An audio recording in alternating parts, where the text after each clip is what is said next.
কিন্তু 51 টাকা করে কিন্তু না দেবই না না এটা কিন্তু ঠিক না। মশাই একটা বাচ্চা প্রথম পড়া শিখবে, তুমি 10 টাকা দিবা তাই বললে তো হবে না। 51 টাকা দক্ষিণা ঠাকুর মশাই আছি আমি হাতে পয়সা 51 টাকা আগে গুজে নিয়ে আসি। হ্যাঁ না যদি একবার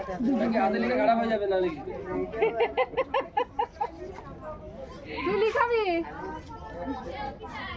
হাতে নাও লাকো। তোমাকে দেখাবে, দাঁড়াও বলো বলো বলো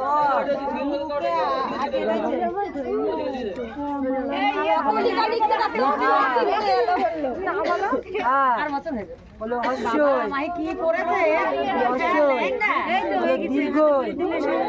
তাই নিয়ে তুলে নিয়ে আইছো ওকে বল বলে আছে সেই তোমার ক্যামেরাম্যান তো ধরবি আমার